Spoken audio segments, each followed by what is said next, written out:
Et pourquoi on est reconnu? Parce qu'il y a cette culture.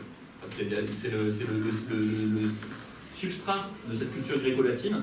Et ce qu'ils viennent chercher, c'est aussi une part de culture qu'ils n'ont pas forcément eux, vous voyez. Et donc ce qui fera votre différence, eh ben, c'est justement cette culture que vous affirmez, vous voyez, que vous avez conservée. C'est ça qui va vous rendre individu et pas simplement un pion. Si Descartes, d'ailleurs, l'a dit en latin, cogito ergo sum, je pense donc je suis, c'est précisément parce que c'est le fait de penser, de ne pas vivre bêtement comme un mouton, qui fait qu'on est, vous voyez. Et ce que disait Poincaré, cette phrase, elle me paraît intéressante. On n'apprend pas le latin comme si on avait à demander son chemin. Bien sûr, hein, on ne va pas demander son chemin latin, quoique, si vous ne savez pas parler italien, vous avez des notions de latin, vous allez plus ou moins vous en sortir, si vous êtes en Italie. Mais par contre, on l'apprend pour savoir ce que parler veut dire. Parce que c'est les bases mêmes de notre langage. C'est ça qui est intéressant. Alors, pourquoi est-ce que je dis que c'est les bases mêmes de notre langage? Aujourd'hui, vous avez tous ou un téléphone, ou au moins, vous avez déjà fréquenté un téléphone, des gens qui ont un téléphone, et les gens qui ont un téléphone et qui s'envoient des textos, des machins, des WhatsApp, que vous voulez, qui parlent avec ça. D'accord? Smiley. Et ces smileys, qu'est-ce que c'est? C'est plein de signes différents qui sont censés représenter les émotions. Alors lui, il est malicieux, lui, il est malin, lui, on ne sait pas vraiment s'il pleure, il transpire, il est content. Et voyez, c'est intéressant, vous voyez? Déjà là, moi, quelqu'un d'autre dans la classe, on va avoir une interprétation différente. Peut-être que vous allez m'envoyer ce truc-là, moi je vais dire qu'est-ce qu'il a ici. Et je vais dire mais pourquoi est-ce qu'il fait cette tête? Et vous, pour vous, c'était tout autre chose. Donc déjà, vous voyez, on a une perte de la maîtrise du langage. En utilisant ces choses-là, vous mettez, finalement sous la coupe, vous mettez votre pensée sous la coupe de celui qui a créé ça. Parce que vous n'avez pas la maîtrise de ce que ça veut dire. Vous voyez? Et ce qui est intéressant, c'est de montrer que finalement c'est un peu un recul. Votre langage, vos émotions, vos pensées, elles sont prises en otage. Vous voyez? Comment est-ce que l'écriture est née? Elle est née où d'ailleurs? Quelqu'un le sait? Oui. En Mésopotamie. Et là vous avez d'ailleurs une des plus anciennes tablettes écrites, conservées au musée du Louvre, qui date d'à peu près 3200 ans. Si vous avez l'occasion d'aller au Louvre, franchement, passer dans le département du Proche-Orient antique, c'est formidable, c'est oui. Ça s'appelle l'écriture cunéiforme. Alors, ça, c'est avant le cunéiforme. Le cunéiforme, en fait, c'est une très bonne remarque. Le cunéiforme, en fait, c'est avec si vous voulez, une baguette qui a une forme de clou, c'est pour ça qu'on appelle ça cunéus, c'est le clou, hein, le coin.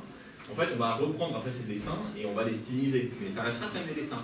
Ces dessins, qu'est-ce que c'est? En fait, c'est en gros, si vous voulez, quand les cités se sont développées, ont été de plus en plus grandes, il y avait des champs un peu partout. Donc il fallait pouvoir, pour les rois, contrôler un petit peu tout leur territoire. Vous voyez, donc ils envoyaient des tablettes, des lettres, avec un texte extrêmement simple. Vous ne pouvez pas exprimer grand-chose. Et chaque signe, donc là, vers 3200, c'était encore des dessins. Après, ça devient un peu effectivement des signes cunéiformes, mais ça reste ce qu'on appelle des idéogrammes. C'est-à-dire qu'un dessin exprime une idée, et c'est tout. C'est-à-dire, les Chinois, ils ont encore ce système d'écriture. Vous voyez, vous avez ici le chinois archaïque et le chinois actuel. Vous voyez, regardez le soleil, on connaît bien le soleil, aujourd'hui c'est ça. La montagne, vous voyez, le Chan, là c'était clairement une montagne, aujourd'hui c'est stylisé, mais ça reste quand même plus ou moins une montagne. Vous voyez, l'arbre, on voit, on comprend un petit peu l'arbre, et donc c'est un dessin. Et du coup, ces écritures, elles sont complexes parce qu'elles permettent d'exprimer, voilà, une montagne, un arbre, c'est facile, mais exprimer des choses plus complexes, des émotions, des symboles abstraits, et tout ce qui est philosophique, tout ça c'est très compliqué, on ne peut pas l'exprimer, on est bloqué, vous voyez. Alors peu à peu, ça, effectivement, ça a bougé, ça a changé, on a simplifié les lettres. Alors, regardez les hiéroglyphes c'est un bon exemple. Les hiéroglyphes c'est clairement des dessins, et qui ont la signification de leurs dessins. Et forcément, au bout d'un moment, ça bloque. Donc peu à peu, on s'est dit, ben tiens, par exemple, la première lettre du bœuf, vous voyez le bœuf là, taureau, alors en proto-cananéen, ça se dit Aleph, et puis ça restait Aleph après, même en hébreu.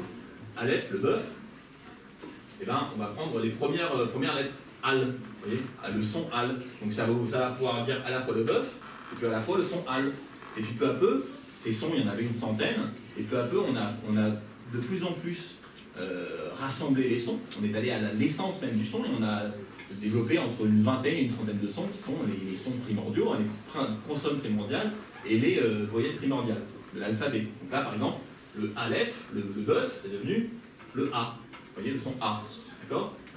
Ce qui est intéressant, c'est que ces dessins, ils se sont stylisés, mais ils sont restés quand même des dessins, des idéogrammes, qui signifiaient à la fois le son A et à la fois le bœuf. Vous voyez ici en phénicien ancien, je vous dire que le phénicien, l'alphabet phénicien, plus ou moins, je dis entre guillemets l'inventeur de l'alphabet, parce qu'en fait il y a eu des alphabets précédents, mais l'inventeur de notre alphabet, en tout cas c'est sûr, les Grecs ont pris l'alphabet phénicien. Hein. Vous voyez que ce A, qui est sur le côté, qui est, vous voyez, il n'est pas très différent du A grec, ok? Et regardez, c'est une vache, hein. On voit bien les cornes, d'accord? Et ce qui est intéressant, c'est que pour un phénicien, Aleph, c'est la première lettre, ça veut dire A, c'est le son A, mais ça veut dire encore vache. Donc vous voyez, la langue phénicienne, et d'ailleurs la langue hébraïque, c'est encore ces mots-là, elles ne sont pas extraites. Elles ont l'alphabet, elles ont des sons, mais elles ne sont pas extraites de la signification du mot. D'accord? Aleph, c'est la vache, Beth, c'est la maison, Élisabeth, la maison de Dieu, Élie, hein. Guimel, c'est la houe, Davet, c'est la porte ou le poisson, et c'est l'homme.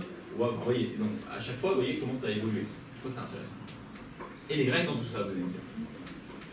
Et là, les Grecs, ils ont pris l'alphabet phénicien, sauf que pour eux, Aleph, si les Phéniciens et les Hébreux, ils avaient à peu près une langue très proche, une langue sémitique, les Grecs, c'est pas du tout des sémites, donc ils n'ont pas du tout la même langue. Donc, Aleph, ça veut rien dire pour eux.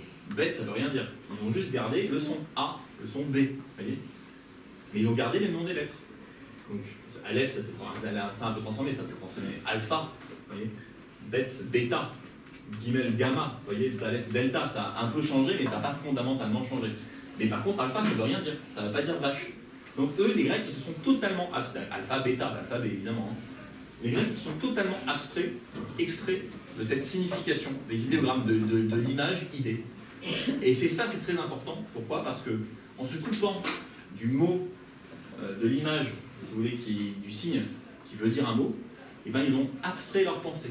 Et c'est ça qui leur a permis de développer des notions extrêmement complexes, qui sont la philosophie, qui sont l'histoire, qui sont toutes ces notions, toutes ces matières, tout ce qui est spéculatif, c'est-à-dire qui parle à notre esprit, voyez, et qui est totalement détaché de la Terre. Voyez, c'est assez intéressant.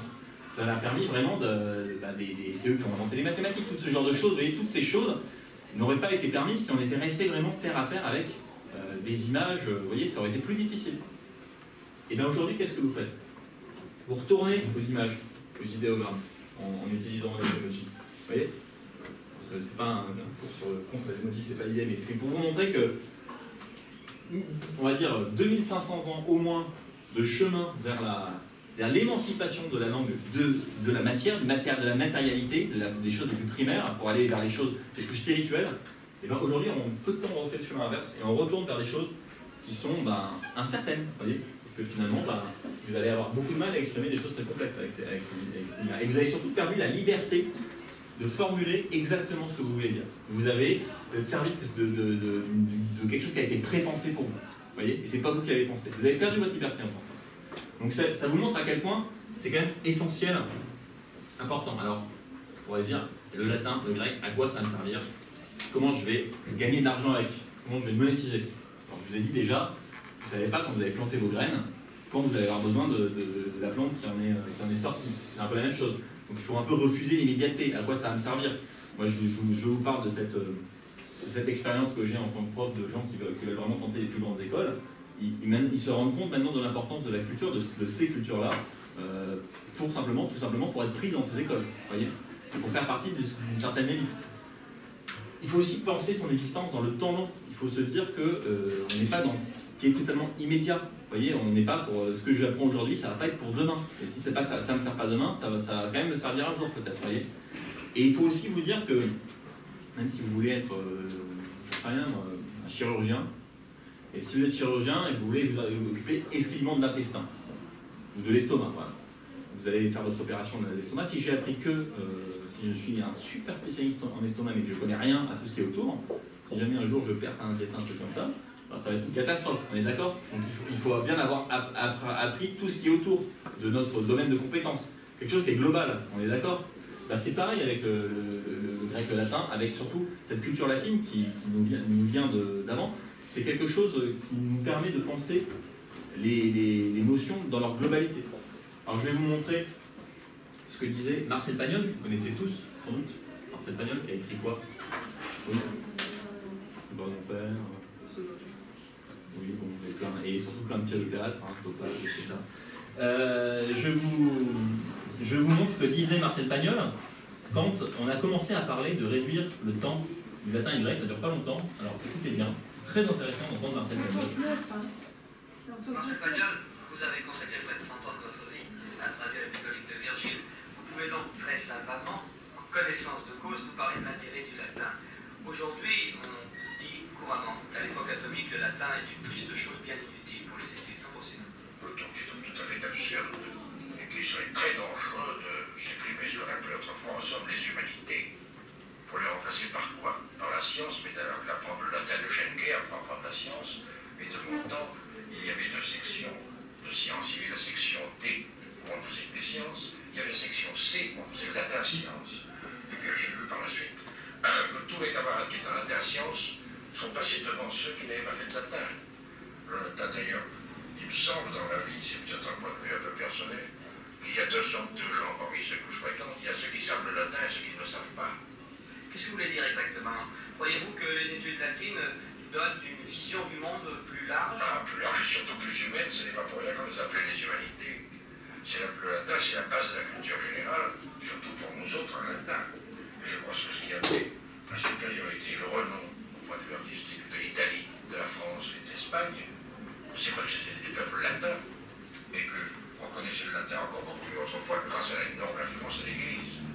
C'est-à-dire que, si je vous comprends bien, en supposant qu'on diminue le nombre d'heures du latin, vous croyez que l'esprit même de la civilisation se basculera? Mais sans aucun doute. Et on ira de plus en plus alors vers la spécialisation. Et on finira par dire, puisqu'on parle toujours du point de vue utilitaire, on finira par dire à quoi bon apprendre l'optique en physique à un garçon qui veut faire de l'électricité, qui finira par ne connaître qu'un seul chapitre de la physique. Et on dira, il le connaîtra à fond.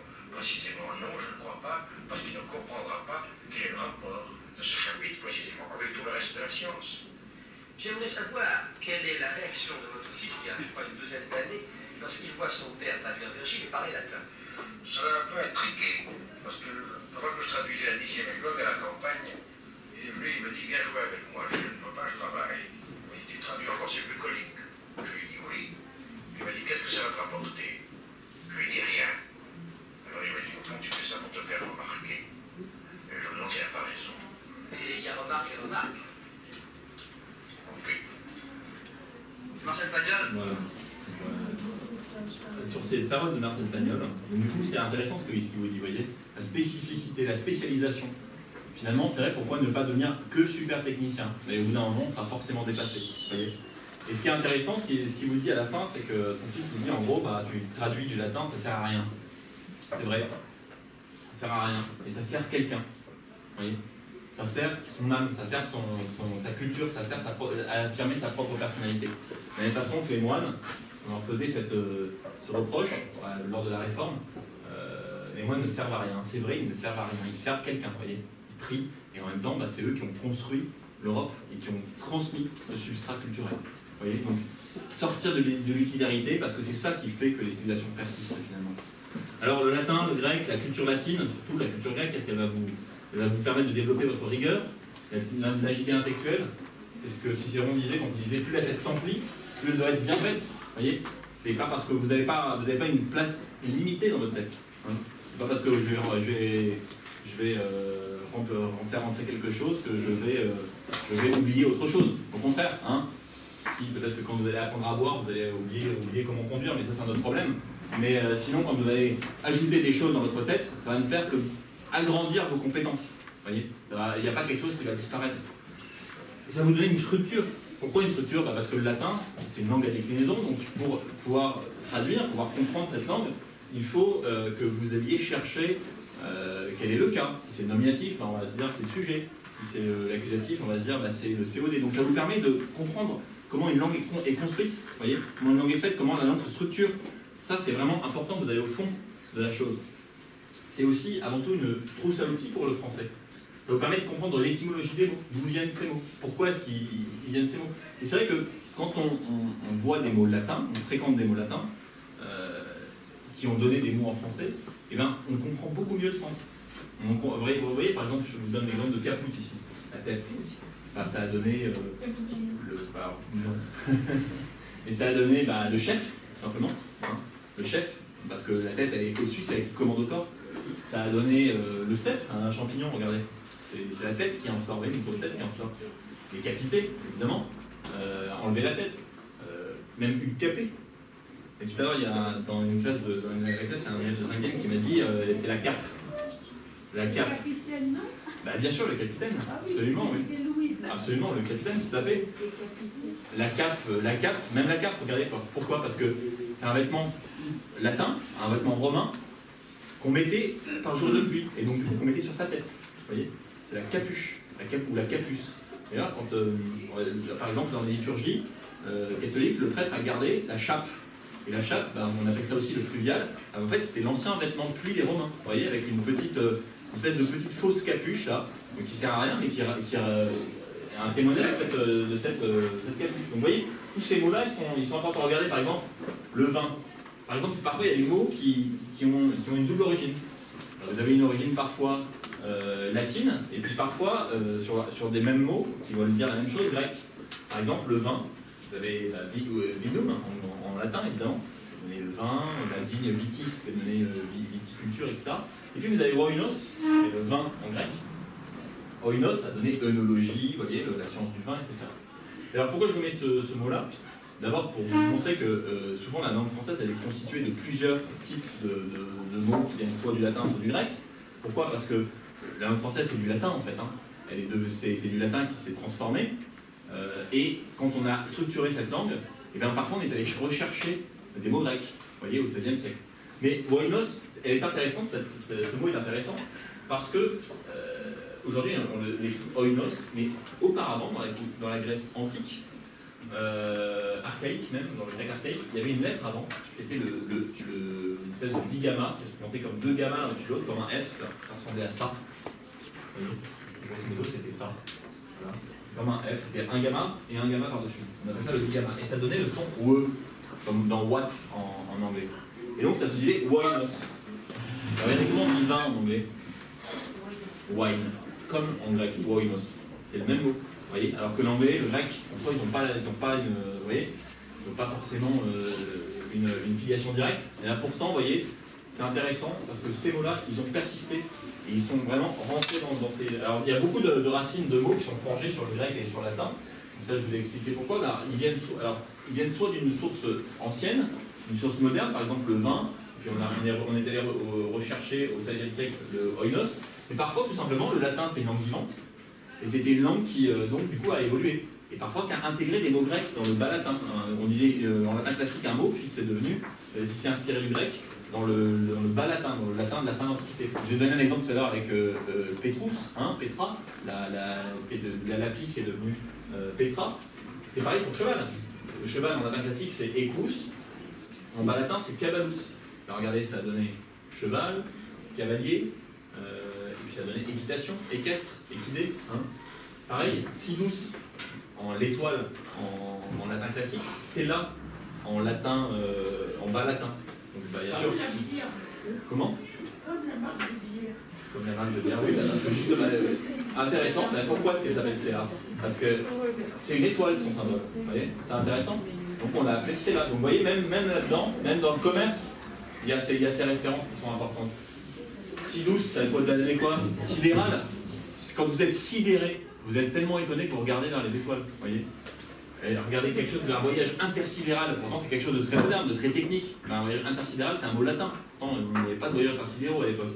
Inter, entre, sidéré, les étoiles. Vous voyez? Pareil, ludere, jouer, et jocare en bas latin. Ludere, ça donnait ludique. Jocare, ça donnait tout simplement jouer, mais effectivement le jocare. Caput, testa, caput en ancien latin, la testa, la tête, un testament, etc. Gladius, alors ça c'est intéressant parce que là c'est les mots qui ont. Voilà, gladiateur, le glaive. Et puis en bas latin, ça se dit spata parce que ça a pris le mot grec spaté. Ah, Spartacus, je pense pas parce que c'est plutôt Sparte. Mais non, Sparte, ça vient de Sparte, c'est autre chose. Mais spaté, ça donnait épée. Un espadon. Vous voyez? Un espadon, il a une épée sur le bout de son nez. Vous voyez? Un petit exemple juste pour vous faire sourire. Bon, le blason de l'île, vous le connaissez tous plus ou moins? C'est ça. Hein? Pourquoi? Alors, certains vont vous expliquer et ils auront tort, que c'est pour le roi de France, etc. Pas du tout. Pas du tout. Tout simplement, l'île, qu'est-ce que c'est? C'est une île qui a été construite sur des marais, donc il y avait plein de petites îles, et donc on lui a donné le nom flamand de ce qu'elle était, c'est-à-dire une île, donc Rijssel. Rijssel en flamand, ça veut dire une île. Ça a été transcrit en latin, et c'est devenu insula. En latin, une île, c'est insula. Sauf que, encore une fois, le latin est donc Kili, il y avait le français derrière, on disait une île, donc c'est devenu lilium. Lilium en l'île, c'est devenu lilium, d'accord? Ok, donc c'était plus insula, en latin c'était devenu lilium. Or lilium c'est un mot qui existe déjà en latin, ça veut dire le lys. Donc simplement, si le symbole de la ville de Lille c'est une fleur de lys, c'est parce que en latin médiéval, on a commencé à appeler l'île lilium et que c'est lilium, ça veut dire tout simplement une fleur de lys. Ok, c'est intéressant, ça montre pas mal de choses. Après c'est aussi une pousse à outils, ça vous permet de mieux comprendre l'orthographe des mots.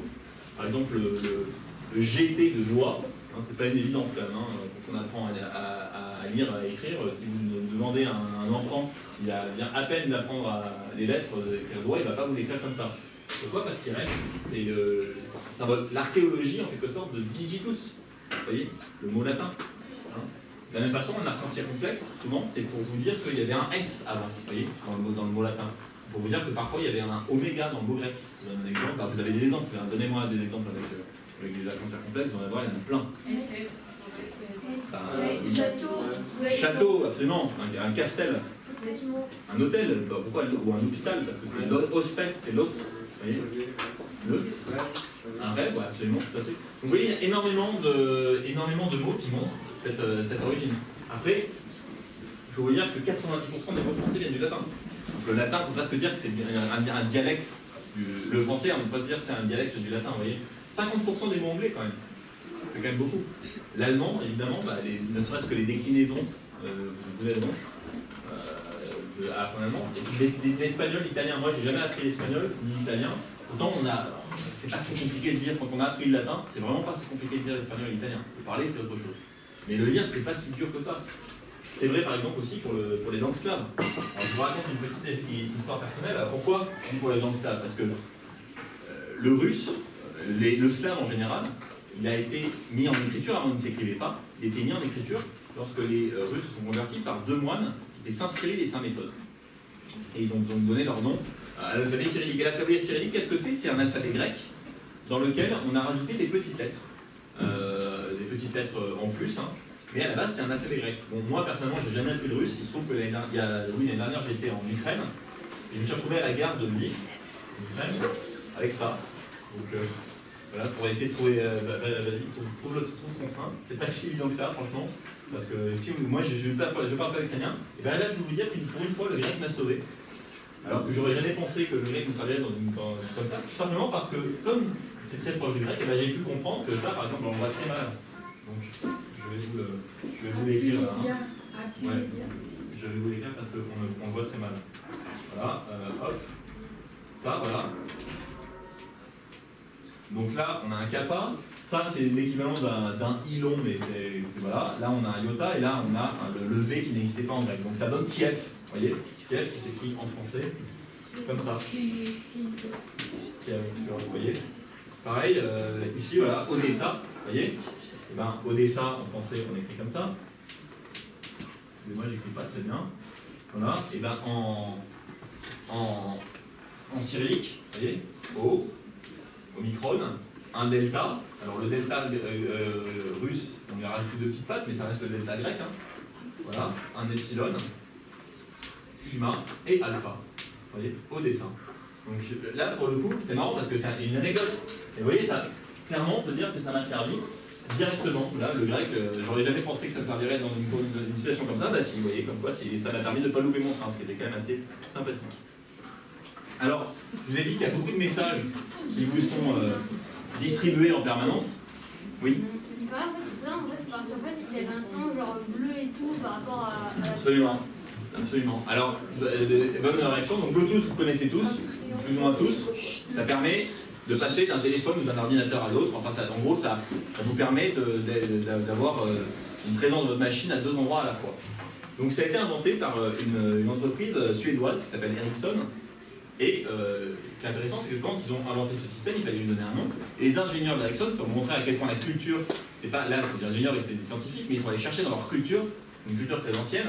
Et cette culture-là, eh bien, ils sont allés dans le fondateur de la Scandinavie moderne, qui est Harald Blattland, donc Harald à la dent bleue, pas uniquement sans doute parce qu'il ne savait pas beaucoup les dents, mais aussi, derrière le nom un peu assez amusant, on se trouve un roi, qui est le premier roi baptisé, le premier roi chrétien de Scandinavie, et qui est pour eux un peu une espèce de roi Arthur, un peu mythique.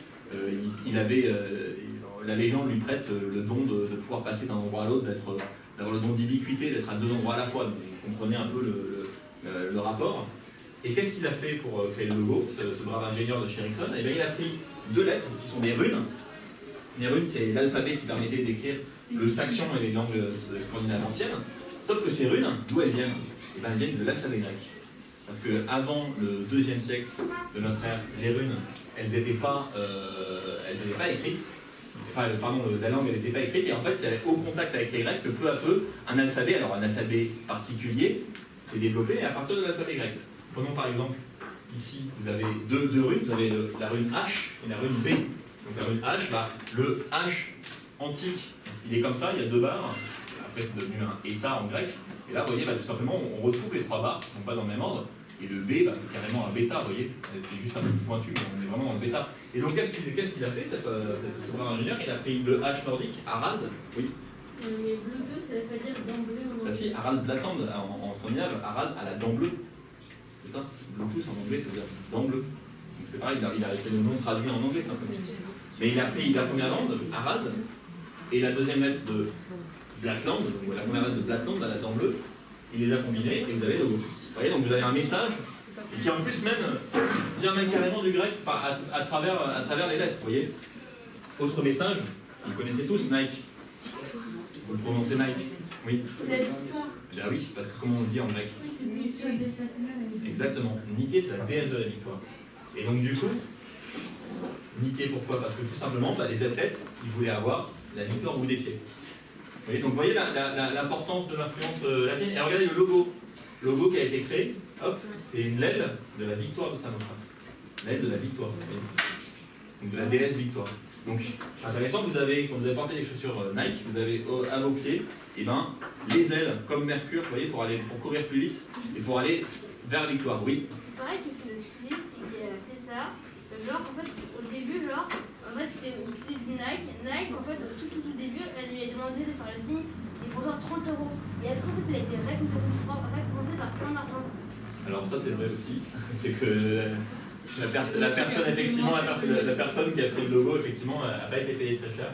Mais c'est aussi, ça c'est un peu négatif, mais ce qui est intéressant c'est de montrer pourquoi ce logo marche particulièrement, ce qui est ancré dans notre culture, dans notre substrat culturel, et qui parle forcément. Vous voyez, ça c'est intéressant. Pareil pour Fiat. Alors Fiat à la base c'est tout simplement les initiales de fabrique italienne automobile de Turin, d'accord? Sauf que Fiat en latin ça veut dire que ce soit fait, vous voyez, donc c'est un mot fort, c'est aussi les paroles de la salutation J, qu'il soit fait sur votre parole. Et donc du coup, ils ont vraiment capitalisé sur leur mot Fiat.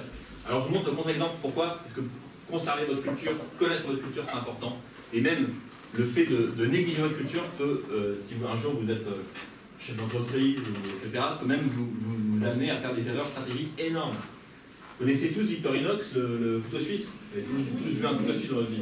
Ou une montre Swatch.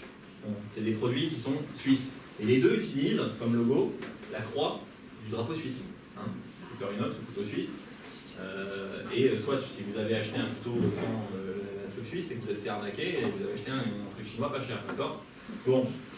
Or, il s'avère qu'en Arabie Saoudite, mettre une croix, c'est interdit.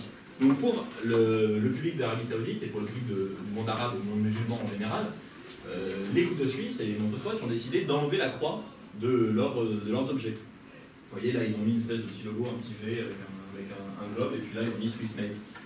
Donc c'était pour s'adapter. Ils se sont dit en marchant sur notre culture, en oubliant notre culture, eh ben, on va avoir de nouveaux marchés. Erreur. Pourquoi? Parce que finalement, les riches saoudiens et les riches du monde musulman qui a acheté ces trucs-là, quand ils ont vu ça, ils se sont dit mais c'est pas un vrai couteau suisse, c'est une mauvaise copie chinoise. Donc en fait, ils ont voulu s'adapter, adapter leur culture, vendre leur culture, et en fait, du coup, ça les a desservis, parce que d'abord, les gens ont cru que c'était des contrefaçons. Et oui. C'est pour savoir, est-ce qu'ils ont repris le